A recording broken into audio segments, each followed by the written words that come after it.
everyone, welcome to Real Talk. So we're going to talk about real estate, real life, real fun, and real conversation.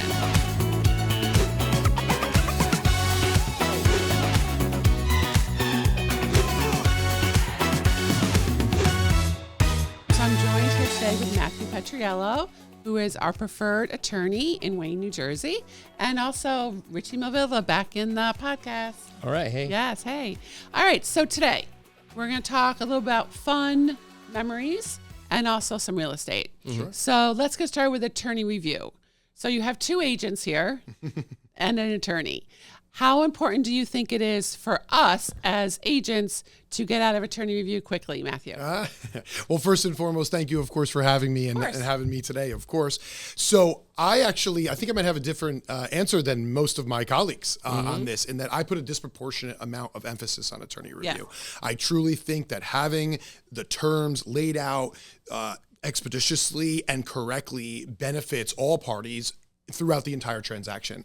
So it's the first thing we do every morning. I try to begin the process of attorney review the same day a contract is received. I'm very particular about things that sometimes other attorneys don't pay attention to, like included or excluded items. Very particular about like things like appraisals or inspection provisions as well. So I think it's very important that it starts early, that it's expeditious in its conclusion, and that all parties are under that binding contract, which is their goal in the first place. Correct, because the house stays on the market, as we know, Richie. Yeah, even on Zillow. It stays active until it's out of attorney review. Right. So most houses right now, there's no more showings based on bidding wars, but that changes. But that doesn't mean that listing agent and the, listing agent, seller's agent, and buyer's agent don't want that out immediately. Oh, yeah. There's nothing to stop the buyer or the seller for canceling for any reason or no reason during attorney review. Correct. And even if showings have stopped, what about that buyer that saw it 3 days? Right. What about the buyer who saw it 3 days ago? You know, like they had cold feet, and they're like, "Oh my God, I should have jumped on it." Right. Yeah.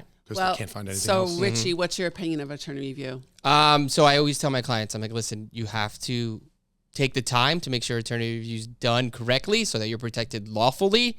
But try to get it done as quick as possible because we are still technically on the market. Other offers can come in, change, and that listing agent legally has to present that offer to the seller. That's the thing. So we have a legal obligation to present any offer that comes in, actually at any time, yes, but especially during attorney review, to the seller. So last week, I got an email and a phone call saying that, I forgot to submit during best and final.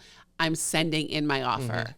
And because of the communication that we had and the promptness of that response, which I was saying is so important to do it expeditiously, that client went up by $10,000 or $15,000, if I remember correctly, in one line of an attorney review change. Exactly. So, it can be a benefit for a seller, but can also burn a buyer. Right. So who do you think's more in control of attorney review? Matt? Do you think it's the buyers or the sellers? Question. I would say it is a good question, right? And it took me actually. So I would think you have to think about it in terms of time frame. So who's more in control of attorney review in the beginning is the buyer, because traditionally the buyers, although I send out the attorney review letter first, no matter what side I'm on, but traditionally the buyer's attorney sends it out first. So how quickly you start is generally in control of the buyer. However, it is usually the seller that signs off to finalize it. Correct. So it's like in the beginning, the buyer has more control over timing and terms, and then at the end, the seller's the one that usually accepts it at the end. I think it depends on the market. So right now, 100%. The seller is control of the market. Right. So the buyer doesn't have a lot of power during attorney review. And does that make sense? Yeah, and what you just said before wait a minute. is that you're right. Right now, the buyers are worried about getting in and out of attorney review, Richie was saying, because of the market. Right. Eventually, everything is cyclical. When it's the reverse and it's a buyer's market, the sellers will be the ones that want to get out. They're begging. Exactly. They're like, please get out. I need to wrap this up. Exactly. Yeah. So I think I need to keep this buyer. Yeah. Right. So Richie, what do you think is the hardest part of attorney review for clients and for attorneys? It's a lot of information to take in a short period of time, especially for buyers. They'll call me up, what does this mean or what does that mean? And the good thing is if you do have open communication with the lawyer that you work with, make sure that lawyer and the buyer all jump on a call together. So you guys are all on the same page. Yeah. So they just really hash out anything that they have concerns about. It is interesting to me how quickly, I don't want to say miscommunication because that's a horrible word. Like a game of telephone. Like the understanding factor. Yes. So how you could we can say something and it's not how they hear it. Right. Sure. And to me, that is probably the biggest part Absolutely. of a problem with attorney review is the actual understanding of something. And I think that's why, again, where I pay more of attention to this than a lot of my colleagues, I think that that's so important because these are the terms that they're going to be bound to. And you two know better than anyone. How many attorneys just send out a form letter? They don't even talk to their client first. They send out a form letter that they send out the same on every file without individualizing it. Or they send out an attorney review letter which says, this is still subject to my client's approval because I haven't talked to my client about it yet. Or a paralegal is the one doing it and not the attorney that you hired. So those kind of things drive me crazy. He's going to go on and on, right? But he's absolutely right. It You want to make sure it's done crazy right. Okay, when I down. spend that kind of time. Stop banging on the table. I spend that kind of time. The microphones. Yeah. I spend that kind of time to do it to make sure the client understands it, to make sure that the terms are correct, and you don't always get that reciprocation from the other side. I agree. Yeah. And I think that sometimes you have a really aggressive agent on the other side too, who's screaming at us. And I'm like, I'm getting screamed at. So I always like to say, when I start to get yelled at, that's when I start yelling at other people. Are we control freaks here at KPG? No, not at all. Are you lying? I wouldn't say it. No. Listen, communication is the key to success in residential real estate. There is almost no bad communication. Even the communication of I'm getting yelled at by the other side, even though if we're not doing anything that deserving of that yelling, all communication is good communication. Yeah. In basic. I always call the lawyers like, I don't want to be the bearer of bad news. Don't kill the messenger. But this is what I'm getting here. Just want to let you know so that we can approach it. We are being told intelligently. This is what we're being told. It may not be true, right? And I always I love the calls. Your clients aren't concluding attorney review. And then I'll call someone and they'll be like, we're waiting on them. I'm like, oh, wait, it's not us, it's you. But you see that a lot. But it's everything in the world is driven by communication. And we do different jobs, but we're both in the service industry. Those things always try to see everything as an opportunity, right? So those kind of things. There was nothing legally I need to do in your example. We're waiting on them anyway. But it's a customer service touch point where you can make the client feel that you're on top of it and being always truthfully, you don't just want them to feel this way. You want it to be the reality that you're being proactive, that you're being communicative and all those kind of things. It's an opportunity. Do you find that other agents just kind of don't care? Or do you find that agents that don't sell a lot of, and we're not trashing other realtors, everyone calm down. Do you find that agents typically care too much, care too little, or there's a really, like most agents, there's a balance? I'm curious. I think like with any other job field, you have people who span the spectrum. Yeah, I agree. I think there is a direct correlation for how much business a realtor does to how good they are at their job. That if you do a more of a high volume and you have systems in place and you have staffing in place and you have all of those things in place, the more that you do, the more communicative and knowledgeable and experienced that you are. So I think there's a direct correlation there. Do you have people that, like realtors that you just never hear from? And there's attorneys I also don't hear from enough as well. Of but course. yes, there are. Yeah.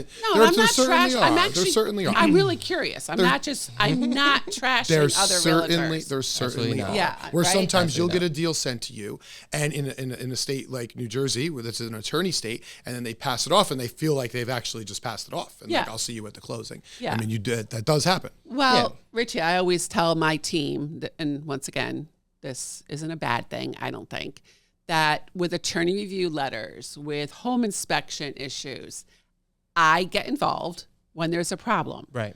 I don't read every attorney review letter. Why would I? It's not my job. But if there's a little bit of a problem, or if I think that there could be a problem, then I'm going to call. Right. We know enough to be dangerous, but let the lawyer Stay in the lane. Stay in the lane. Absolutely. Yeah. Everybody's doing their own job. Exactly. I would never go out there and opine on something like a purchase price or negotiating tactics to get an offer signed. Everybody does their job. We're all a team. Yeah. We're all talking to each other because there's knowledge that overlaps between the fields. We're all a team and you're all working together, but everybody's got to do their job. I'm not making a comment to a surveyor about this. I'm not telling the home inspector about, this is the correct plumbing pipe fitting. I don't even know how a survey's done. I'm like, lasers, a lot of lasers. I know. I see them and I'm like, you do your job. I don't even know how much a survey costs.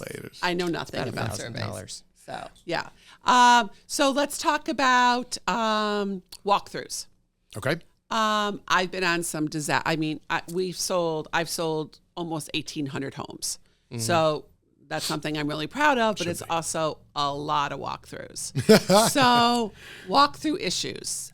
Ritchie, what are your thoughts on walkthroughs and how important they are and how do you run them? Listen, unfortunately, walkthroughs, issues do arise. This is the reason we have them, okay? You want to do them as closely as possible to that closing time because this is going to give you the most updated information about the house. I've had stories where the seller didn't move out. They didn't know they thought they could go sign, sell the house, and then move out. It took 7 hours to wait for the seller to move out, and I was there every minute of it just to make sure it was fine. Or confusion over appliances. Does this appliance stay with the house or it doesn't? And Where we the walked heck's in. the refrigerator? The refrigerator, the stove, everything's gone. Bench grinder this week. Yeah. So my job is to make sure the house is still there, right? There's not a tree that fell in the house. And then report back to your lawyer, hey, this is an issue we have for walkthrough, so that when we get to the closing table, we can either ask for the items to be replaced or you guys are repaid back in some way monetarily. Are you surprised how people leave their house for, like, they're moving out? It's supposed to be empty and clean. I don't understand why it's still not empty and clean. I mean, how many times do we tell people you need to be out and it needs to be empty and clean? Well, moving's people not do easy. not want the patio furniture just because you don't want to move it. Or your paint cans, or your paint gasoline, cans. I'm or so your sick gasoline, of paint cans. Yeah. or boxes and boxes Your of broken tile rake. that they're gonna rip up. Yeah, the paint cans though.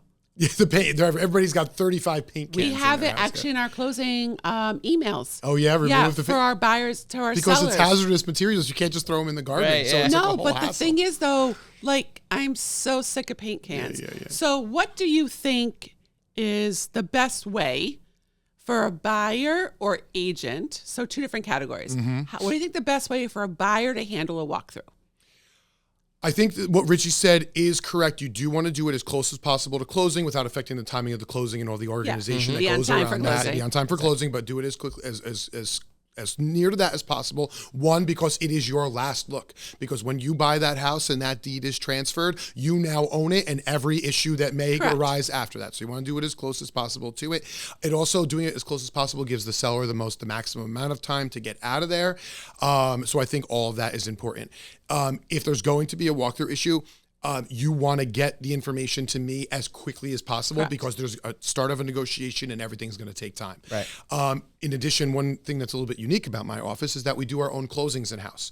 So we have this flexibility of if numbers do need to change or a credit needs to be issued or a check needs to be altered, we still do of that, becoming more and more unique as the years goes on.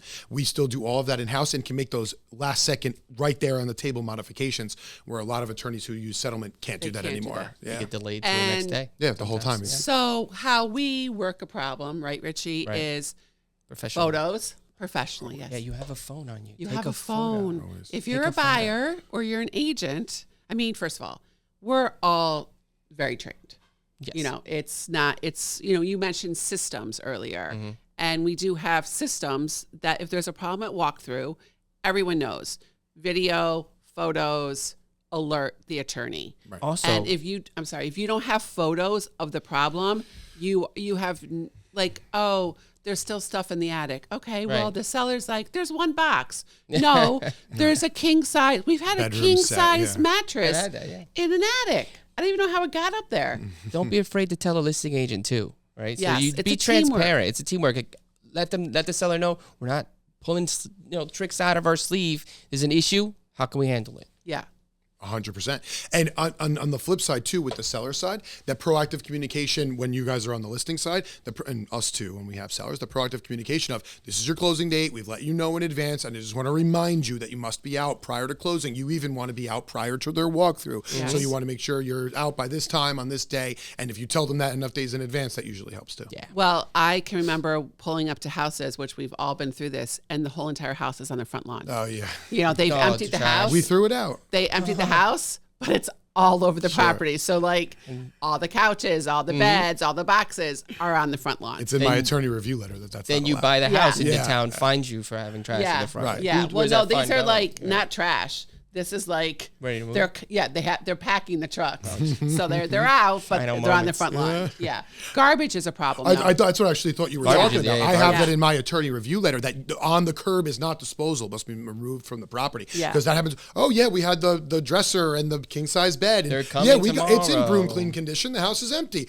They'll be here for bulk on Friday or Yeah. whatever. No, because you never know. You And never you're gonna know. get a violation day one. Take of it owning down That's to the it. town yourself. Yeah, Right? yeah. You No, have it's to. hard. It's hard. Okay, so we've talked a lot about real estate in the last couple weeks on podcast. So let's talk about summer's over. Whether you hate it, love it, it's not really over. It's so beautiful out, but Mentally. summer's kind of over. Mentally. So memories. So let's have a little fun. So Matt, what is your favorite memory so far of the summer? Sure. I got little kids that are growing up. Actually, my daughter's birthday is tomorrow. Hey. So she'll be 8 and my son is 6. So they're at this fun age of past that toddler phase and like real The people. energy stage. Yeah, that's exactly right. Yeah. So that's exactly what I was going to talk about in that. So for whatever fluke of the schedule over the last bunch of years, we've done like a lot of a few resort vacations, and they were on the beach. And this year we did a camping vacation up to Lake George, and it was just full of activity. They're out 6 a.m. They're on their bikes driving around the whole thing, and that was a great memory because I was telling my wife, I'm like, this is what we need to be doing at this phase with this energy. They don't. I mean, great, it's beautiful on the beach, but my kids want to run. Yeah, we Yeah, go so to the that was beach a really good without our memory. children. That was always my policy. They don't want to hang out at the beach. And then at the end of the summer, after years of thinking about it and years of saving and waiting for our kids to get old enough where we felt like it was safe enough, we finished construction on a pool at halfway through the Awesome. summer. How long did that take? Which is, oh my God, the company was great. From Really? great. The company was great. I could give them a plug if you want. From the contract signing to, and we worked with a great survey company. I used Morgan. I will plug them. I used Morgan Engineering, who we use on almost all of our transactions, who was fantastic. From the signing of the contract to permits took 3.5 weeks. From permit to being in the pool took 6 weeks. Wow. 2 weeks later, the hardscape was done. The whole thing was done in less than 3 months. From thought to done in 3 months. When's the It was pool party? unbelievable. They wanted your money fast. Hey, when's the pool They did party in fantastic. Massachusetts? Next summer. It was really exciting. And I got my kids. This is the first year where my son can swim. I mean, always you're right there and watching him, of course. But no swimmies and jump. So it was great. the first year it was safe. It was an exciting end of the summer for that's sure. so great. For sure. Is it still open? Yes, this year we'll just heat You it. can keep it till Yeah. October. Oh, it's Well, heated too. Oh. I keep think eating it it. depends on trees. I have 0 trees on my property, so yeah, that's kind yeah. of nice as Yeah. well. Is the Now it'll be Cashman fun. Resort still open or is it closed? Cashman's is still open, yes. So no, that was people exciting. definitely use them throughout the whole entire season, unless you have tons of leaves. Hey, it's going to be a beautiful weekend. Karen Peters group Yeah, pool exactly, party on Saturday. So Richie, what's your favorite memory of the summer? By far, me and my wife had a European summer. I can't call it a That European sounds summer. really pretentious. We just went to Italy, okay. but it's we had something. a European yeah, summer. How, were you there for like 7-8 weeks of the summer? It's just 10 days. Oh, okay, I had great. to get back to work for my Yeah, clients. exactly. guys. But it's something that we've always had planned, something we never thought we could do. Yeah. It was fantastic. Nothing beats having a glass of wine, and some pasta in Italy. A lot of walking. It was one big, huge museum. But yeah, it was fantastic. What Got a was lot your of favorite photos. part? Cinque Terre. It's a Look at that accent. yeah, Cinque Terre. It's the movie Luca. The animated movie Luca is actually Okay. based out of that city. It was absolutely beautiful. We try not to do too many beach areas because we go to islands all the time. Yeah. We wanted to see the history of Italy, but we were in this abandoned lighthouse above the rocks, watching the water, having pasta. It was perfect. I can relive Magical. that. It's Aperol Spritz all summer. I can relive I don't like it. those. You know what? Do you They like make them Aperol better in Spritz? Italy. Yeah. Yeah, They do no, bet- it's just better in give me Although I'll Italy. drink a lot of Italian wine. Yeah, That's for sure. Yeah. Yeah. Well, Oh. your And a last lot- name, and a your lot last of name pot. is Petriello. I moved away from Chardonnay and we're just into Tuscan wine now. Yeah. Yeah. Oh wow, I didn't know. Oh, that. wine country in Tuscany. Yeah. It was just it's what me and my wife like to do, so Yeah. it was perfect. Well, and I was so thrilled because that you got to go to Italy. Like to have an agent on my team. Yeah. I've never been to Italy. That's on a bucket list here. Hopefully jealous. next year. She's a little But jealous. to know that you were able to do that with your wife was really exciting for me. Yeah. I know it sounds kind of weird, but I was so happy for you because that's Thank like you. the average person obviously doesn't get to go to Italy. Yeah, but now my wife wants to go to Europe every year. Well, who doesn't? Right? Jeez. You can go. Maybe hopefully the flights get shorter. You can do Italy for the holidays.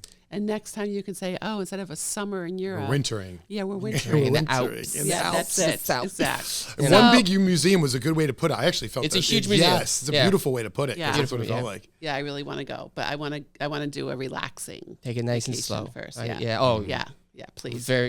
Only besides the one day in Cinque Terre, you're up and you're going. Yeah, you're going. We worked out for 6 months on the treadmill to make sure we had the stamina. Sneaker babies. Yeah. So as a lot of you know, my daughter got married. So that was an incredible memory. I saw a picture, which I had never seen, 2 weeks ago. And I was like, where the heck was this picture? I never even saw it. So it's amazing, but it seems like it was a lifetime ago. And then we go to the lake every year and just having all the kids around, lots of cooking.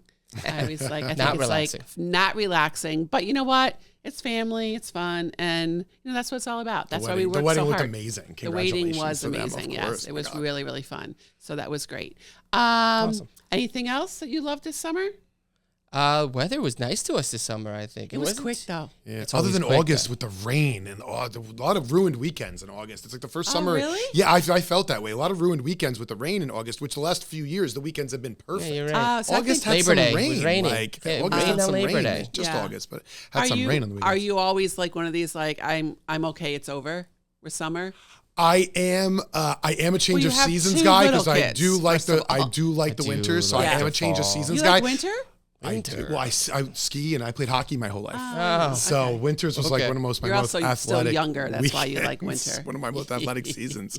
But I wasn't ready for it because of the rain. But now, like this chill, like the waking up, it's this weather. This I love morning this I went outside. The blanket. Yeah. It was so beautiful out. But now you go outside and you could be in shorts and a t-shirt. I know. Nice. What's your favorite season, Ritchie? It's I don't know. I think fall right now. Just the sweater weather. Cider season, hot chocolate. Well, you're a winery person. Yeah, too, big winery guy. So I don't know. I really don't have a favorite season. I like certain, as you mentioned, you love the seasons. Yes, I like the changes. I like the seasons for a specific reason. Like spring, everything starts blooming. It's so pretty. You have that smell of Christmas and not Christmas, crispness of the flowers. Like I love that rebirth, I guess you would say. I mean, who doesn't love the holidays? Right. I don't know. There's a reason to love them all. We're very lucky Matthew, in New Jersey thank you for joining us on Real Talk. Ritchie, it's always been real. And we'll see you next time. Take care, everybody.